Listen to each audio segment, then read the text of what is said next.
যখন সিজ ফায়ার হয়ে গেছে and both the country's have entered into a one settlement, তো পূর্ণম সাউকে এখন এবার ফেরত নিয়ে আসা হোক। কারণ এর আগে আমি যখন কথা বলেছিলাম তখন মানে ডিজি বলেছিল, স্যার এ তো এখন তো পরিস্থিতি তো অন্যরকম যাচ্ছে, তো আমি তো তখন আর তো কিছু বিশেষ বলতে পারিনি। কিন্তু এখন যখন পরিস্থিতি পাল্টে গেছে তখন ইমিডিয়েটলি তাকে পদক্ষেপ নেওয়া উচিত, তাকে যাতে ফেরত নিয়ে আসে। ডিজি বিএসএফ আমাকে কালকে বলেছে যে আমি আপনার কথা হায়ার অথরিটিকে জানাচ্ছি। আমি রাজনাথ সিংয়ের অফিসে প্রায় এই ইনসিডেন্টটা হওয়ার পর থেকে প্রায় 8-10 বার ফোন করেছি, বাট ইট ইজ আনফর্চুনেট যে রাজনাথ সিংয়ের অফিস থেকে কখনো আমাকে রেসপন্স করেনি। আমি গতকাল রাত্রি তখন প্রায় 8:30-9টা হবে, 9টা নাগাদ আমি পিএমও অফিসেও যোগাযোগ করি, এবং পিএমও অফিসে যোগাযোগ করলে পিএমও অফিস থেকে পরবর্তীকালে আমার ফোন করে, ওনার সেক্রেটারিকে ফোন করার পরে দিয়ে তারপরে পিএমও অফিসের হচ্ছে সঞ্জয় আর ভাবসার, ওনার সঙ্গে আমি কথা বলি।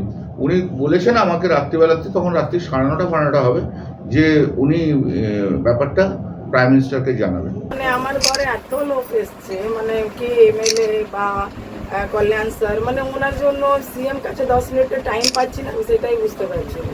ওনাদের জন্য এটাও তো কোনো বড় কথা নয়। তাও কত রিকোয়েস্ট করলাম স্যার 10 মিনিট के लिए आप बोलिए, এখনো কোনো খবর নেই। রাজনীতি করতে আসছে, তো কি করতে আসছে তাহলে? এসে যে ফটো তুলছে, অন্যদিন দেখছি একবারে চলে আসছে নিউজে, তো কি হচ্ছে এগুলো? যদি হেল্পে করা ছিল তো এখন, আজকে কল্যাণ দা এসেছিলেন, 15 দিন হয়ে গেল। আমি এটা নিউজে শুনেছি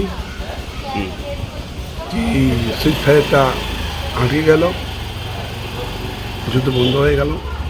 আজকে 20-22 দিন হয়ে গেল, এখন পর্যন্ত ছেলে আমার রিটার্ন আসে, ইন্ডিয়া আসেনি। আমি বারবার বলবো কল্যাণ মুখার্জি,